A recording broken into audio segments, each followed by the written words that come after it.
Good evening, everyone. My name is John Taves, and I'm the event coordinator at McNally Robinson Booksellers in Winnipeg. We're broadcasting tonight live from Treaty 1 territory, the traditional territory of the Anishinaabe, Cree, Oji-Cree, Dakota, and Dene peoples, in the homeland of the Métis Nation.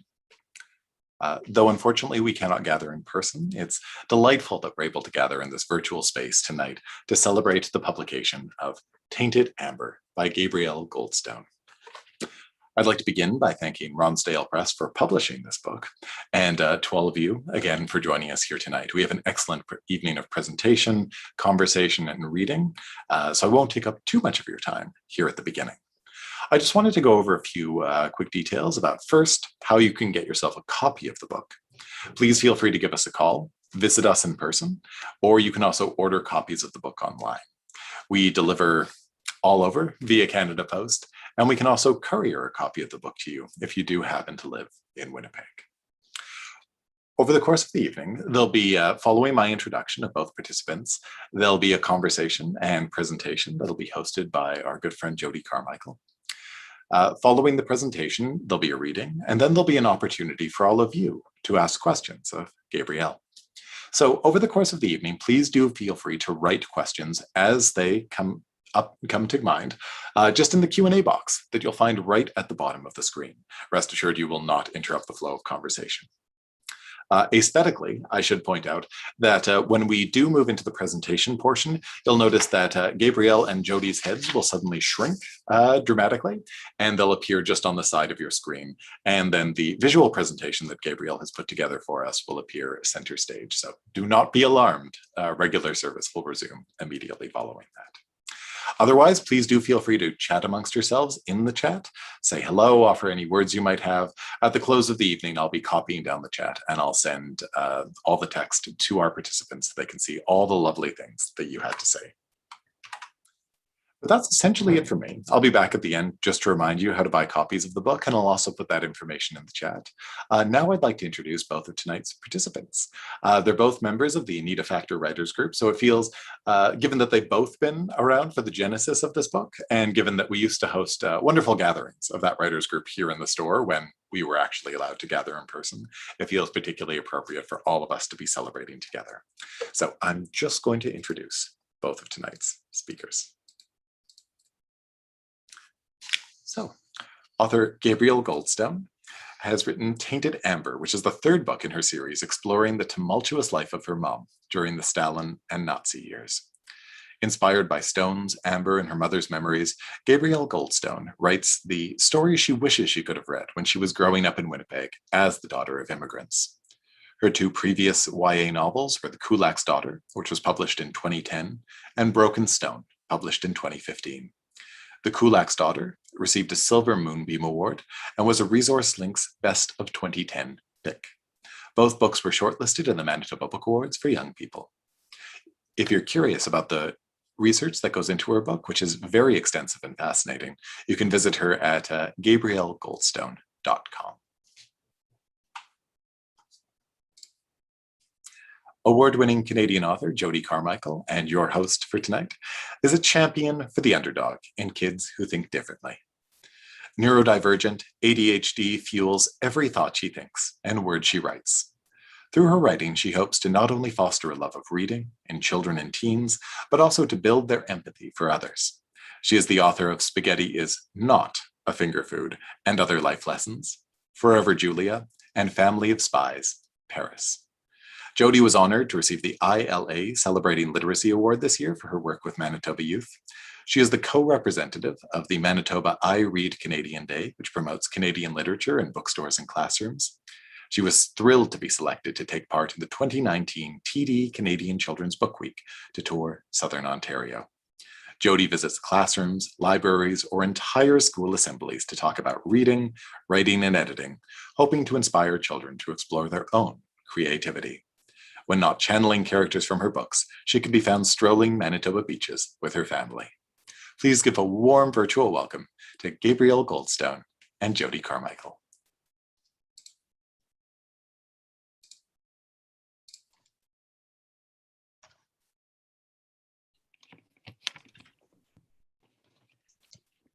Hi, Gabe. So happy to see you. Yeah, hi, Jodi. Great to be here. Yes. Yeah. Almost as good as in person, right? Almost. Yeah. Yeah. Yeah, I'm so grateful that McNally's lets us do this online. And even, I mean, the launches in person are awesome, but this is like really, really nice too. And it has advantages that some on-site things cannot allow. So I'm grateful, very grateful to McNally's and to John, who makes everything techie seem so smooth, non-stressful. Yeah. Yeah. Okay. So what I want to say is I poured myself some mint tea, and if anybody else has a beverage, help yourself. Like Katya, my character, would be drinking mint tea. And I would like to suggest that at the end, if you have any around, you could toast with me with Jägermeister, which is something that my character Katya serves a lot of in the book. So I'm just giving you a heads up that we will need some Jägermeister at the end. Well, that's a very nice invitation, Gabe. And prior to your launch, as you know, I did a sample of Jägermeister, and I'm going to stick with my water with ice, just, to keep things civil, I think. Yeah, no, that sounds good. And I wanted to thank you for inviting me to share this night with you, Gabe. This book, I know, is something that is part of your heart, and so to be part of that with you means a lot to me. So thank you. And before we get into Tainted Amber, into the depths of each page, I would really like you to share a little bit more about yourself with us, and specifically, if you could describe your writer's journey. Okay, well, the short version is I'm a detective. Like Nancy Drew inspired me when I was a kid. I read so many of her mysteries, and I knew from an early age the power of books. I mean, we went to church all the time. So even in church, I discovered that writing was powerful because, I mean, God was a writer. He wrote a book. And so it was ingrained in me the importance of writing. And I learned to read between the lines at Bible studies and to understand metaphor and poetry. Well, that's actually quite a big start and a way to begin to love books. I mean, you've kind of gone to I think a lot of people would agree, the greatest book on earth to start you on your writer's journey. And as you got older, how did you see that love of literature and books grow or change? Well, even though I'm kind of like old now to be, still a novice writer, I mean, this is my third book, but, it's been a struggle. I've always only wanted to be a writer. And so when I was going to university, I did a master's degree in German literature because I was hoping to find my family stories. And I focused on modern German lit. So I was trying to find my family stories. And I studied Robert Musil, Heinrich Böll, Thomas Mann. And I always appreciated that fiction could go deeper than history. So that's why, even though I was interested in history, I wanted to go deeper than what the facts were. I wanted to go into the literature. And for me, historical fiction is like a complete union of the two. So yeah. And then, so I studied. And then I had 3 kids, and then I worked as a letter carrier, which so disappointed my mother, who said Winnipeg was as cold as Siberia, and she had survived Siberia so that I could get a nice office job in Canada. Instead, I became a letter carrier.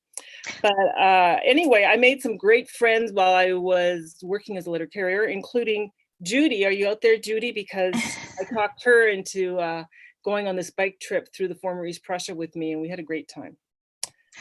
Well, I gotta say, I agree with your mom about Winnipeg being as cold as Siberia. I mean, I think we all know there's times that Winnipeg is colder than Mars. So she had a lot to moan about. I can see that. And this, Tainted Amber, is your 3rd book about your mom. And now that you've shared with us your writer's journey, can you share with us, like, shine the light onto the publication journey? Because for writers, we all know it's not simple. And for readers, they don't always understand what goes into getting that first idea on paper, getting it into your draft, and then getting it to a publisher. So if you can go into some of those details, we'd love that. Sure. Yeah, it's great to have a great idea, or what you think is a great idea. And it's another thing to get that idea down, But the hardest part, I would say, in the writer's journey is to find a publisher who's buys into your plan. And so because I had two different publishers for the first two, I was quite thrilled that I got a publisher interested for my third one. And yeah, so I am so grateful to Ron Hatch for seeing Katya's story as worthwhile for publication. I am so grateful, honestly. And I want to say that I want to thank Suzanne Golden, who gave me the idea to write Tainted Amber, because like Kulak's Daughter was all about collectivization. There was a lot of drama, exile to Siberia. And then I had written another one that comes after this that hasn't been published, that might be. And that one is set in the wartime or after the war. And so there's a lot of drama there. But Tainted Amber was like, there's not much happening. My mother's 18 years old. There's no war on. But then I thought, hey, it's the Third Reich. I mean, obviously there's a lot happening. So I started exploring what kind of world and how people like my mom and her family, who were kind of like ordinary average people, I don't believe that they were kind of, because they were living in Nazi times, were more evil than anybody else. They just got sucked into what was happening at the time. So I had to do a lot of research to explore what Nazis were all about. And it was really, really interesting for me. And I'm hoping that the book passes some of that insanity on, that you realize that the Germans were totally, the propaganda in those days was intense. That's what I want to say. Well, I think what you did is you did such a good job of shining the light on the ordinary person. And it makes a person, while reading it, wonder, well, what would I have done? What would my life have looked like? And I don't want to give away too much of the book, because I want everybody to read it for themselves and to explore each moment as if it's new, not something that I've said and blown all those little secrets. But I really think you've done a masterful job, and you can see where the research shines through in the way that you do so well with your historical fiction, where you make it feel alive. So you've taken all of these historical accuracies and you've put a personality to it and meaning to it, and makes us as a reader relate to it. So you've done fabulously well. Well, thanks so much, Jodi. When you I mean, I'm hoping I succeeded, but I mean, only the readers can tell. But Yeah. But I want to, before I leave this question about my publication journey, I have to thank a few more people, and I'd be really upset if I didn't mention a few more names. Okay, so I thank Suzanne Golden. I also want to thank Deb Fraze, who helped me polish the amber into a marketable and submissible project. I want to thank the people at Ronsdale, like Helene and Megan, who worked with me and who took over the worry of what words to italicize and what not to italicize. I really appreciate that. That caused me a bit of stress. And I have to thank Marcia Skripich, who has been such a champion for emerging writers and who endorsed my book on the back. And I'm so grateful to Marcia for that. So thank you, Marcia. And I also want to thank Anita Dare, who has mentored our writing group over the years. And it's just such a warm, fuzzy feeling I get that, writing is really tough and a lonely job, but we have ups and downs and we support each other. And I'm so grateful for the Anitas. So I just had to get that in there. Well done. Well done. And of course, McNally's, right? Oh yeah. I mean, McNally's is like, our home base, It is kind of our second home, and I think we're all very excited to get back there again and do our meetings and be surrounded by all that great literature. Definitely. Now, Tainted Amber is your third book, correct? Yeah. Okay. But it's a bit of like an orphan, like I say, because the first two are different publishers, and so it kind of stands alone. It's a standalone book. It's definitely a standalone book. But if you've read the first two, you would understand, like the first one, she's 11, 12 years old. The second one, she's 13, 14. And now in this one, she's 18 years old.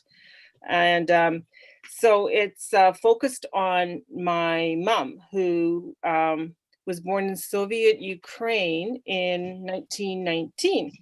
And then she died in Winnipeg in 2011. She was a character, I tell you. And she spent the first 35 years in various conflict zones. And because she was so different than the other mums in the Winnipeg suburbs where I was growing up in the 60s, I found it validating to discover who she once was and the kind of life she'd lived. And I also wanted my kids to see her as a person besides this awkward old Oma, you know? Yeah, yeah, I think that's what we all want. So you then, and your siblings were children of immigrants, German immigrants. German and German Russian. My mom was a Okay. German Russian, my dad was a German. And as the oldest, I didn't learn to speak English until I started school. But of course, you know, little kids learn English quickly. My mom, on the other hand, she spoke English badly the whole time, and she never cooked food out of boxes, and she had no patience for my indulgence in reading or my writing ambitions, and she called it brotlose Kunst, breadless art. And Oh. I had no support when it comes to writing. Yeah, No. that would have been really hard as a passionate reader and burgeoning writer. So, like, why do you think your mom was like that? I personally think she was really insecure because she barely had an education. You know, she barely knew how to read and write herself. And of course, she wanted the best for me. But I know she was scared I was going to kind of snub her, get too smart, get too educated, and I would snub her. And I think she was jealous of the books I read and the attention I gave books. And I found myself escaping into them more and more as a young person. And I think she was jealous of those books. So when you were reading, because I know this was like me for a child, you're often searching for something. And do you feel that's what you were doing when you were doing all of that reading at that age?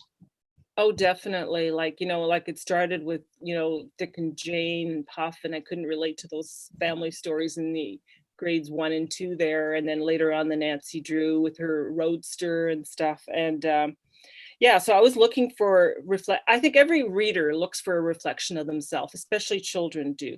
And that's why I really get how we need diverse literature for young people. And even after getting an MA in German Lit, I still couldn't find her stories. And I think it's because Europe was still divided, and we in the West just didn't understand what had happened through the Soviet bloc.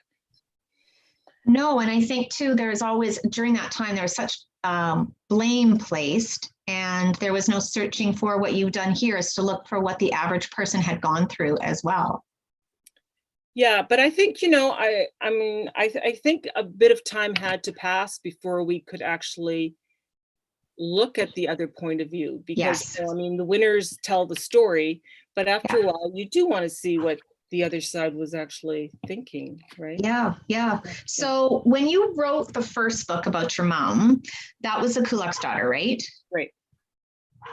And that book, which I absolutely loved, and I think you'll remember, because I've said this to you so often, I read it till I think 2:00 in the morning because I couldn't put it down. I was at the cottage, I ran to my laptop, and I sent a flurry of emails, one after the other, because I needed to know what happened to all these characters. And because it was historical fiction, I was so heartbroken at the end of that book. And I was so happy that you wrote more of your mom's true story, fictionalized. And I wanted to know, for the people who haven't had a chance to read this book, The Kulak's Daughter, is it still available? No, the publisher was a small Texas publisher who went under, and then I had it republished through Rebel Light as Redstone, and then I wrote the sequel and had that published by Rebel Light, which was called Broken Stone. Right. And so with Broken Stone, how old is your mom at that point? 13, 14, and it ends with her being 15 and old enough to go get a job. Wow. And okay, so then that brings us to now, to the third book, which is also about your mom. So in Tainted Amber, how old is she here? In Tainted Amber, she's 18, okay? And she's now worked through some of her issues of abandonment, like her father had stayed in the Soviet Union, and she was basically an orphan, treated like a servant. And so now she's 18, she's kind of like acclimatized to her life in Canada, in Germany, and it's a much happier and more upbeat book, I hope, than Broken Stone was, which was kind of a downer, I'd say. And then in the 1980s, what inspired this book, research was that in the 1980s she applied for a small German pension, and she had to provide proof of where she had been working before the war. And it turns out she was working for 3 different wealthy East Prussian farmers in rural East Prussia. And so in this book, I've melded it into one place. So she's working on the Richter estate, which is a horse breeding estate. And maybe this is a good time to say, this is a work of fiction. It's inspired by my mom's experience, but I have fictionalized a lot of her stuff in this book. Yeah, which is classic historical fiction, right? Yeah. Yeah. So following in the footsteps of Nancy Drew, Detective Gabe, if your mom, we could classify her as the who of the story, we then need to continue with our investigation, as good detectives do, and move along to the where. So where does this story take place? Okay, so Tainted Amber is set in the easternmost province called East Prussia of the Third Reich. So this map here, it shows a place that no longer exists, right? And the Polish corridor separates East Prussia from the rest of Germany, and that was created after the First World War, the Treaty of Versailles. And you can see Konigsberg there, which is a harbor city. And it is now called Kaliningrad, and it was a huge win for the Soviets at the end of the war. And in between Königsberg and Insterburg, if you look on the map, about halfway would be the town of Wehlau, which was well known in the East Prussian years as a horse trading and horse breeding area. And yeah, so you can see Lithuania on the top, which parts of that used to belong to Germany. That was also taken away from Germany at the end of the First World War, along with the city of Danzig that is now part of Poland. Right. So now East Prussia, I would have to classify myself with this group. Many of us really don't know anything about it, right? It's not something that we talked about around our family table, but I know with your family, and you shared this with me, it was really important. And your mother shared many memories with you. Right. Yeah. So, I mean, when I was growing up in sunny St. James, other families might have talked of Disneyland as this place that they aspired to go to, the promised land. But my family talked about Ostpreußen, East Prussia. Ostpreußen was like this golden place, this, the land of milk and honey. But like, I mean, when I looked at a map, I couldn't find East Prussia. There was no Ostpreußen. So it was like my mother's confusion about, the educational facts about behind things. She couldn't really explain. Yeah. So I was determined to find this place, East Prussia. Yeah. And I must say, when I read the book and we got to every scene that was set on the horse farm and all the different places that she went, not only did I think your writing transport me to a different time period back in the past before World War II, I really felt like I was in a different country, because you write as if you're painting a picture. So the colors you use, the descriptions you use really made me see East Prussia. And when you were writing all of those scenes, were you relying solely on your mom's memories? Well, no, you see, that was where I talked Judy into coming on that bike trip with me. And we landed in Riga, and then we biked through East Prussia, which was Lithuania, Poland, and Russia. And I think we have another map that shows where the bike tour was. Yeah, there we go. So we went from Riga down to Lithuania, and then we biked along the Curonian Spit and into the Kaliningrad area, which was just like being in a different world, like a different time. And Sonia, if you're here, she was also looking for her mom's history, and we'd never met before, but we definitely now have something in common, and we really, really appreciated the guided cycling tour that we did through this forlorn part of Europe. Yeah. And so like Velau, the town that is set the story now is the Russian town, right? So it's called, what did I say? It's called Zameneksk. And then the other place that, all these places, like Zelnogratz was Rauschen. In the book, it is Rauschen, it is a spa town. And Svetlogorsk is also a German spa town. And when we were biking through these areas, they were not as heavily bombed as some of these other parts at the end of the war. And so they still retained some of that German spa town atmosphere. And now, of course, it's all Russian tourists that go there. But it's really interesting to see that history. So when you went on your bike tour, how far did you pedal?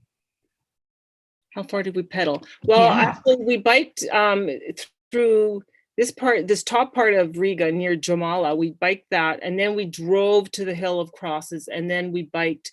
I think it was 11 or 12-day cycling trip, and it was great. Like, you know, honestly, I'm an old person, and we could do it, and you know, it was mostly flat. It was only near the end where it got hilly, and our tour guide kept lying and saying it was the last hill. And then as a good tour guide will do. So I gotta say, you're putting the rest of us historical historical fiction writers to shame, because this is dedication to research. But I had to do it. I mean, honestly, because this place is such a confusing place. Oh yeah, okay, so here we are. So this is my co-cyclers ahead of me, and I'm trying to imagine my characters going down the same path, okay? And yeah, so I'm trying to keep up with them, but also trying to absorb where my characters are going. And they would be on a horse-drawn carriage, right? That's how Katya and David would go, yeah. Exactly. They'd be like this. They'd be going down these alleyways, and these trees here are lots of linden trees and chestnut trees. And for some of those little towns there, that's almost all that's left of the previous world, like, is these old trees that are now falling apart. Yeah. And the Germans back in those days were all, when the Nazis were in power, Hitler had this idea to build these great autobahns. And there was an autobahn that was being created from Konigsberg to Berlin called the Berlinka. And at one point we cycled parallel to this autobahn. And Hitler made this rule that everybody was going to get automatic deductions from their paychecks so they could all own their own Volkswagen to drive on these autobahns. But then he decided to have a war instead. So Gabe, because Detective Gabe, we now need to move into the what. So when you're telling us a little bit about your cycling trip, but what were you looking for on this trip, and did you find it? Okay, so I was looking for amber, actually. I wanted to find amber, and so I biked along the Baltic Sea, and there were some beautiful beach areas that would look a lot like, I guess if you go like Winnipeg, Camp Morton, that could be Camp Morton, but that was the Baltic Sea. And that was also known as the Amber Coast. And I'm wearing this little amber bracelet here that I got on the trip. And I didn't find any amber on the beach, but I do have this amber necklace that my father actually bought in Konigsberg on the Amber Coast 80 years ago. That's a whole other story. That's a whole other novel. But, yeah. You got to get writing that one too, please. So this coast here, I mentioned a bit about it in the book, and it's a very historically stained coastline that I guess, like, you know, for some reason I'm attracted to these really painful places, and there are some monuments up there that the Russians have put up to remember what happened on that coast. And further inland, that area is very, very neglected. Yeah. But I think the next picture shows Rauschen, which is one of the spa towns. So this would have been what it was like when my character Katya is hanging out on the beach there with her friends in the opening scenes. So Rauschen. This is like a huge Winnipeg beach back in around that same time. Yeah, and then Very similar. only there were swastika flags going around, you know, Yeah, blowing yeah. in the wind. Yeah. Yeah, but like inland, it's a lot of ruins from the war, bomb buildings that you can still see the bullet holes in them. There's a lot of that in that And I area. know that you went to Konigsberg, right? Is that the East Prussian name for it, or is it? Konigsberg, it was a 750-year-old German city that is now called Kaliningrad. Yes. Named after one of Stalin's buddies. Yeah. Right, right. So we've talked like a tiny bit about horses and that she worked on this horse farm. And so what is the significance of horses in the story of Tainted Amber? Okay, yeah, East Prussia was very famous. When I started researching East Prussia, Trakehner horses were the dominant horse breed, and they were only bred in that part of the world. And they were a horse that was very useful for the cavalry. And they had special places where they would breed these horses and make them like exactly right. And so I thought it was a great parallel to show how they were trying to breed perfect Aryans and they were trying to breed perfect horses. And the background was East Prussia. Yeah. With their focus on perfection in all that they did. Yeah. Yes. They knew what they were looking for. Yeah. So how did that bring into play the Nuremberg Laws? Because the book really does delve into that. Okay, well, I mean, the Nuremberg Laws came out in 1935. I mean, this is state 33, but then there were some amendments. So in 35, that was the new rules. And everybody knows about the race laws that were passed in the Nuremberg Laws, but there was also a law for the prevention of offspring with hereditary diseases. And this included people with epilepsy, addiction, mental health issues, depression, bipolar, etc. And these people all had to be reported to the authorities and had to be sterilized because Germany would not, the Third Reich would not tolerate imperfection. Right. And one of your main characters, David, has epilepsy, correct? Right. So poor David, not only does he have a Jewish sounding name, which he has to switch over to a better Aryan sounding name, he also has to deal with the consequences of epilepsy. Yeah. Right. Of not being perfect in the Nazis' eyes. Right. And it kind of has something, it affects his relationship with Katya. I mean, because he's a young man and all of a sudden he's not worthy of having offspring. Yes. Yeah. Yeah. Which is, of course, heartbreaking. So I think your next photo deal has a picture of what you imagine the estate would look like where Katya meets David. Yeah.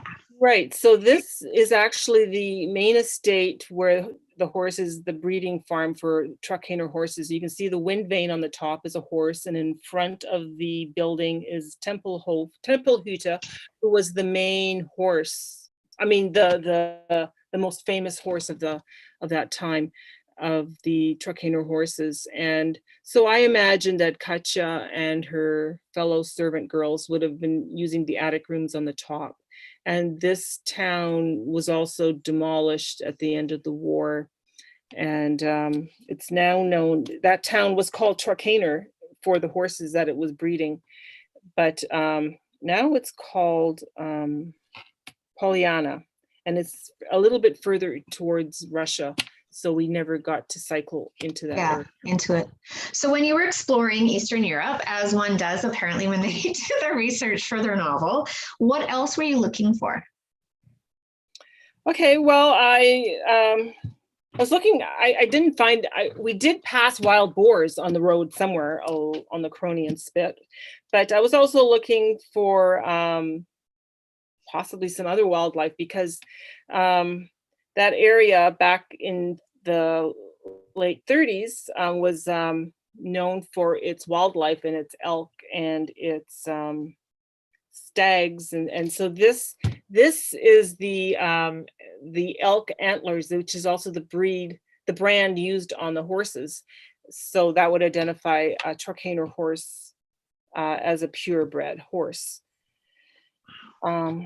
which is also on the Jägermeister here, the stag, okay? And so this schnapps was also known as the Goering schnapps because he was the hunting master of the Third Reich. And so this became his, this was only invented in 1935 when the Nazis were around. And so these elk and those elk on the brand kind of have a connection to the rural East Prussian life that was so attractive to Nazis. Right. And in the book, Katya travels to, I'm not very good with speaking other words in other languages, so I'll butcher everything I try. Just bear with me. You can then repeat it in your beautiful German. But Konigsberg, right? Yeah. That was one of the stops she went to. So yeah, Konigsberg, like I said, it was a beautiful old city. Immanuel Kant was born there, and it was 750 years old in the last 20 years. It turned 750 years old. But so this would have been the Königsberg that Katya, as an 18-year-old, would have been familiar with. And then, of course, it was totally destroyed in the war.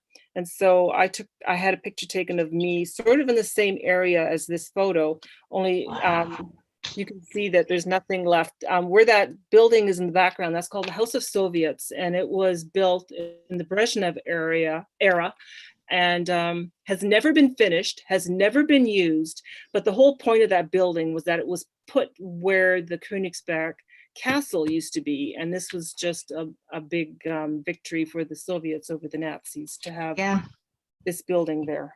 Yeah, built over their rubble. So you mentioned earlier when you were looking at different books that you read when you were younger and when you were getting your degrees, and one of the authors you mentioned was Thomas Mann. And he figures in this story too, and I was hoping you could share with us why that's an important part of the book. Okay, so Thomas Mann, yes, we were able to cycle past his house on the Kronian Spit where he had built a summer home, yes, and he would go there with his family. He had 4 or 5 kids, and he had gotten the Nobel Prize for Literature in 1929 and opened a writer's colony on the Kronian Spit in the town of Nidda in German. And then when the Nazis started their big book burning spiel, they sent Thomas Mann a charred copy of his prize-winning book, Buddenbrooks. So he got the message and he left and went to Switzerland for safety. And Goering, who happens to be around again, took over this Thomas Mann house and used it as a convalescent place for his Luftwaffe officers. Yeah, and this is an author that Katya really admired. Oh, right, yes. So Katya had, in the opening of the book, Katya actually takes his book, one of his novellas, out to the beach with her. And it's a book that she's reading, set on the beach while she's reading, and she wants to be like Thomas Mann. That's her muse, yes. Right, and that was dangerous for her to have done at the time, right? Because that book was already known to be one that was off limits. That was it right. Would it have been banned at that time, or was on the process of being banned? No, it was banned, and so it had to be hidden. Yeah, which really shows you the courage, the inner courage that she had, that she probably wasn't even aware of at that time. Yeah, she was a bit of a rebel in her own way. Okay, so my next what is one that deals with the German language again. So I practiced at home when I went on Google Translate, and I tried to practice this, but I'm hopeless. So I butchered it really, really well. So I'm just going to ask you, and I'm going to use the acronym, and then you can tell us how it should be pronounced. So can you share with us what was the BDM? Okay, yeah, so I kind of should have had a photo with this, and I apologize for that, but I could, if anybody's interested, I would definitely like to further talk about this topic. So like the BDM was the Bund Deutsche Mädel, or the League of German Girls, and it was the female equivalent to the Hitler Youth for the boys. And so while the boys were being trained to become little soldiers, the women were being trained to become breeders of soldiers. And so they encouraged healthy lifestyle through nutrition and physical activity. They went on camping trips, hiking, gymnastics. They learned how to do handwork, like, proper sewing and stuff, and become farm helpers. And they had their own magazine. This Deutsche Mädel was a magazine for the younger girls, and it was a completely friendly and welcoming organization for young girls, because Hitler knew if you get them when they're young, you can get them to do whatever you want, So Yeah, brainwashing. So Detective Gabe, let's move on to our when. So when does Tainted Amber take place? Okay, I said it in 1937. Katya is 18 years old. And so when I was kind of thinking about this question, I was wondering how to compare it to what's happening in the rest of the world. So in 1937, Canada is going through the Great Depression. There's a lot of drought and bad times happening in Canada. William Lyon Mackenzie King was prime minister. In the States, Roosevelt. And royal drama, just like now, there was royal drama in 1937 when King Edward abdicated the throne to marry his sweetheart, Wallis Simpson. And Wallis Simpson and Edward were able to go visit Hitler because they'd been kind of kicked out of the United Kingdom. And so Hitler was like, well, bring them over here. We'll treat them like royalty. And they loved it. And so it just kind of shows how Hitler was kind of a popular guy on the world stage in those years. And 1937, The Hobbit got published. Snow White and the Seven Dwarfs came out on the movies in the States. And in Nazi Germany, they had their own Hollywood type movie system called the UFA, and La Habanera was a big movie with Zara Leanders as the star. And I mention her because Minna, Katya's co-worker at the Richter Farm Estate, wants to be like Zara Leanders. And unfortunately, Minna, Katya's friend, is Mischling with some Jewish blood in her, and of course she's never going to have a career in Nazi Germany. Also on the not so good side, the Hindenburg Disaster happened in May of 1937. It was the year after the Olympics were held, where Hitler was very proud to showcase everything that the Third Reich had become. And Leni Riefenstahl, who made the movie Olympia, was quoted in a newspaper, in an American newspaper, calling Hitler the greatest man who ever lived. So that was published in the paper. So people were still seeing in 1937 only the good about the Nazis. They didn't seem to focus on the bad. So 1937 is 2 years after the Nuremberg Laws were enacted. It's 1 year before the annexation of Austria, 1 year before the infamous Kristallnacht, which destroyed Jewish businesses. And the other personal note for Katya is that in 1937, it's the beginning of the Great Terror in the Soviet Union. 1937 and 1938 was when Stalin went on this paranoid killing frenzy and killed everybody around him. And Katya's father, my real life grandfather, is among the victims, and he is shot, convicted of treason, and dumped in a mass grave after he's being shot under Article 58. And so while Katya is blissfully falling in love by horseback riding through the East Prussian countryside, her dad spends that summer sweltering in a prison in Zhytomyr, and then in September he's shot. And for me, it was important to kind of show the contrast that, like, my mom didn't know what was happening to her dad. She missed him terribly, but meanwhile he was ending his life under Stalin. And she did not find out the truth of what happened to him until 2004, when I went on my own trip to Ukraine and was able to research through the secret police files and find his interrogation and execution papers. Yeah. Okay, that is so sad that she never lived to find that out. And I guess that kind of leads quite nicely into the final questions of the night and the final questions of why. And one of the reasons, or some of the reasons I think it's important to ask these questions of you, is because it allows us, the reader, to really understand fully why it was so important for you to get your mother's story on paper, fictionalized through Katya, but why you feel we should all still read about the Third Reich, and why you wrote this book.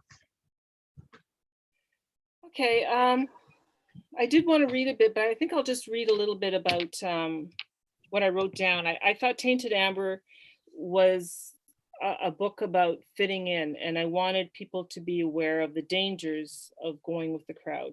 And I know that nowadays with a pandemic, the idea of being in a crowd might actually sound nice, and we might be nostalgic for that, but crowds can be a dangerous thing. And just like viruses can spread, ideas can spread, and they're not always good ideas. And I just want us to be able to appreciate the danger of fitting in. And Tainted Amber for me is a time capsule, and it explores the quest for perfection and how if we're always looking at Facebook and Instagram and seeing all these perfect lives around us, we might become so, we might believe that is where everybody's at, and it's false. It's propaganda, just like it was in those days. It was propaganda. And so I want Tainted Amber to take us beyond the veneer of pretty and examine exactly what we're exploring. I was going to read just a little bit from the book, just so you have an idea of what my writing style is like. A taste. Yes, a taste. And also, I'm promoting Tainted Amber as a beach read because parts of it happen on the beach. And so, just like my character Katya is reading a book on the beach, I want you to take Tainted Amber and read it on the beach. So I'll just read. Okay. You're getting a sunburn. I squint up into David's looming face. Look how red your arms are and your neck, too. He's right. My skin is bright red.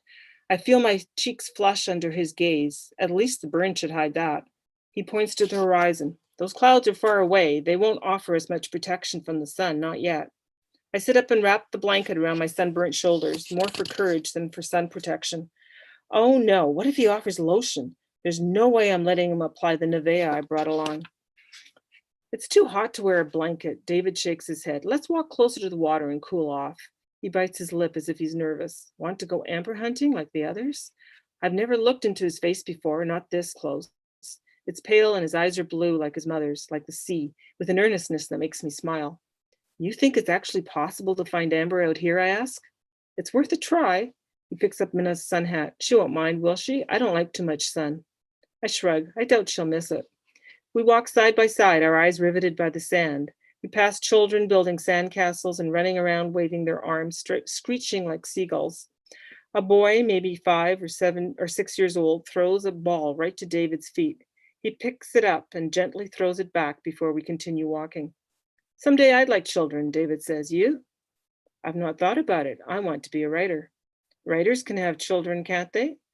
I suppose. Thomas Mann has children. It says so on the back page of the book I'm reading. Thomas Mann, isn't he? Yes, he's a band writer. That's not what I meant.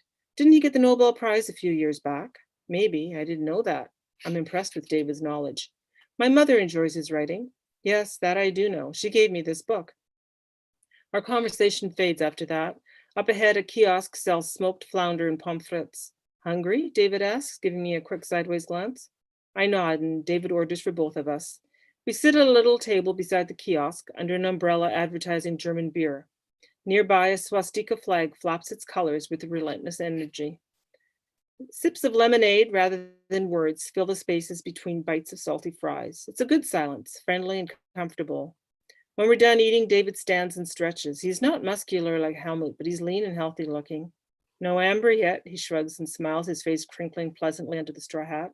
And no sign of Minna and Helmut. I smile back, and it hurts. My sunburn must be worse than I thought. Maybe they found some amber, he suggests. We can hunt another time. Another time? Is he suggesting we might do this again? Would I want to do this again? Maybe. We head back as the sun dips low in the sky. Our hands swing so close they could touch. So it's a love story, but it's a love story in dangerous time. Yes, and right before the approaching Nazi full oppression. Yeah. Okay. I want to do the toast right now to my dear listeners who put up with this for the last little while. So yeah, so if you have a glass, bring it out so I can pour you some, okay? So I just want to say a toast to each of you for coming and listening to my presentation.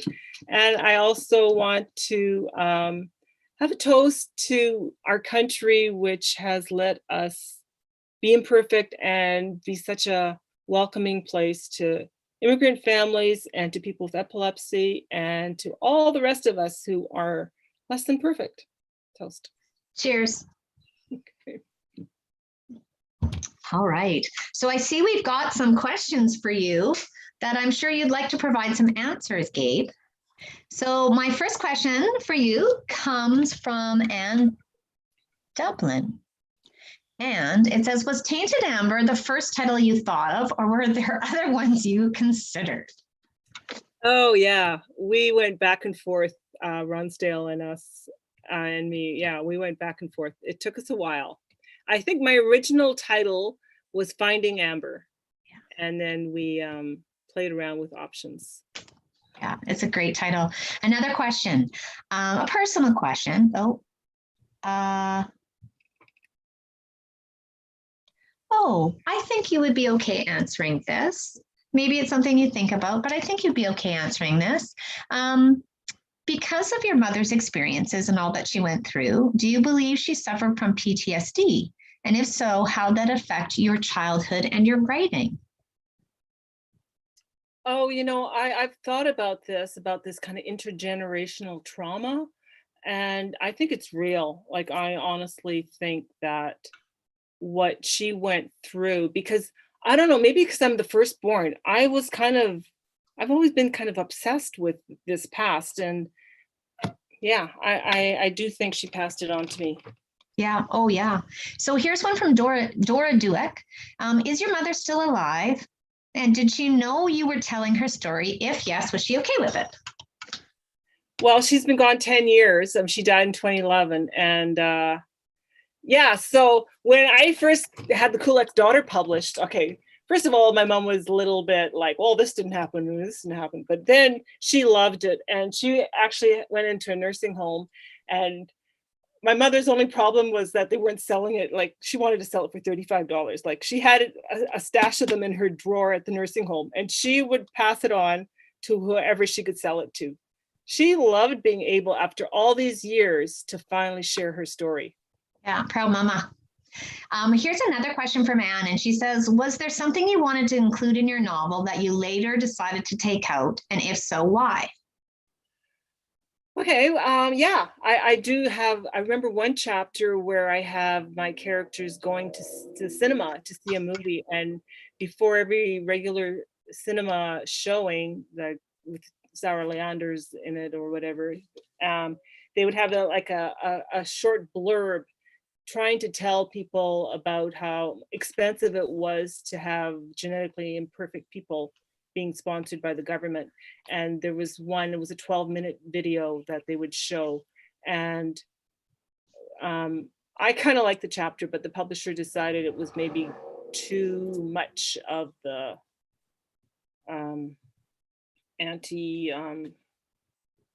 it was bringing the message too strong. So I was going to be more subtle about it and not put it in everybody's face. Yeah. Oh, someone has said this, it's a comment, but I have to share it with you because I think it's really, I agree. Your research trips with all the stuff you told us today, this is from Dora again, would make a wonderful nonfiction book. Well, okay, thanks. Thank you. I have a couple more places to go. So if I ever get to those, if the pandemic ends and I save my money, I still want to go to the Ural Mountains and to Siberia. So I still have a few stops on the way, but if I live long enough, maybe. Okay, and then there's another question earlier in the chat, not the Q&A, the chat from Melanie, and I'm going to try to come to it, but some other ones are coming through here because they were posted in the chat rather than the Q&A, and one of them was about visiting schools. Is that something that you're looking to do once you can, or even virtually in the future? I would really love to, because I feel like I could do some really eye-opening sessions about how young women were treated in the Third Reich. And yeah, I would definitely, I'm preparing workshops for that, so definitely. And what about book clubs? I've got another question about book clubs. Is that something like, have you done that before with other of your books? I think you have. Yeah, I've done a few, but like my other books went out of print, so I couldn't keep it up. But definitely, I would be. You're interested. Okay, so here's the other idea. This is a really good question here. It's and it's from, I don't know who it's from. Katya's voice is strong and individual. Did her voice come to you instantly when you were writing the first book, or did it evolve through the many edits you must have done? How hard or easy was it to keep her voice clear throughout the 3 books? Oh. I think for me, the big moment of improving who Katya was when I went from a third person narrative. When I first wrote The Kulak's Daughter, it was third person. And at that point, the editor suggested I try putting it into first person. And once I went into first person, I felt like I was stepping right into the character. And so it's kind of a, excuse me, there's a bit of me in her, there's a bit of my mom in there, there's a bit of everything, you know. Well, and I wonder if that is because you're writing about somebody that you knew so well, right? That you've seen her, you've shared your life from Canada onwards, but you're discovering her past. So I think that would add that extra, that feeling that we all felt this was a real live person. Yes, fictionalized from your mom, but she felt so real. Well, it also helps. I have 2 daughters that, you know, have been growing up while I've been working on this. So I've been able to kind of stay in that point of view through their youth too. Oh, here's a really good question that I think you're going to love to answer. It's from Simone G. And it says, what are the plans for the future of Katya without too many spoilers? Well, thank you, Simone, for that question. Yeah, so Katya is about to begin working for a munition factory because the war is about to begin. And so things do calm down for her, but in 1945, she is right in the path of the Soviet army. And that is the book that I've been working on, yes. And I think in our writing group, we've heard a bit on that one, right? Yes. Or is that, yeah. And that is my baby. That has been my baby, my precious little book that I've do so much research on. Yes. Okay, I have another question. And I mean, we're getting close to 8, but this is a good one, so you have to answer it. This is from Christina Jans, another member of our writing group. Go Anita and Anito. You have an amazing amount of knowledge on the times and areas. Was it ever overwhelming collecting all your research? No, it's just been my passion, actually. Like some people collect spoons. I collect books. I'm surrounded by these books, and for me, they're just windows into. No, it's been fun. It's been a totally fun thing. I'm just grateful that I'm retired so I can spend more time reading. Well, I heard once the writer wrote Between Shades of Gray, and it was about her Lithuanian mom or dad. I love that book. And she said, writing historical fiction was like discovering secrets locked in the past. And I have to say, Gabe, you are a master storyteller of historical fiction. So I can speak for everyone. We cannot wait. I've read this book, so I'm ahead of the crowd, but I can't wait for the next one. And just congratulations. You've done so well.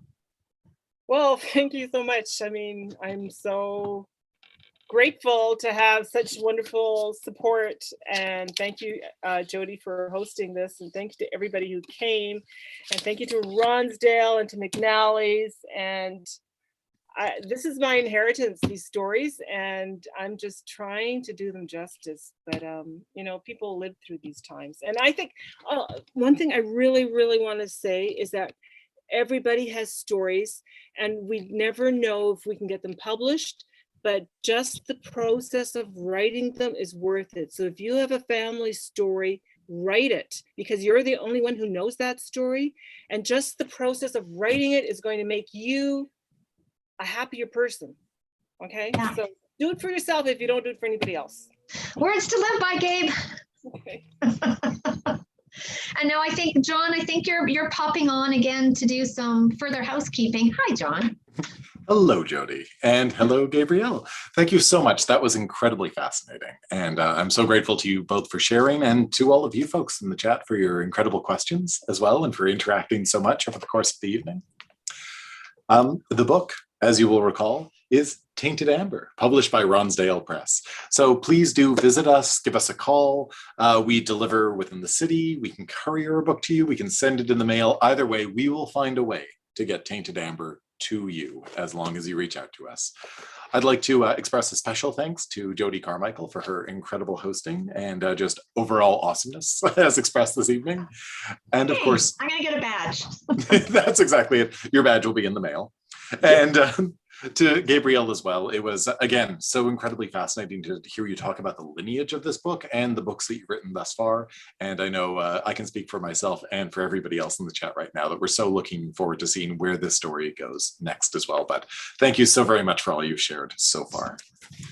I'd like to wish you all the best of evenings, and thank you all again for joining us. If you would like to revisit this conversation at any point or share it with anybody who was unable to make it, this will be live on YouTube, so feel free to track it down and spread it around. But until we can next gather again, thank you so much and have a lovely evening.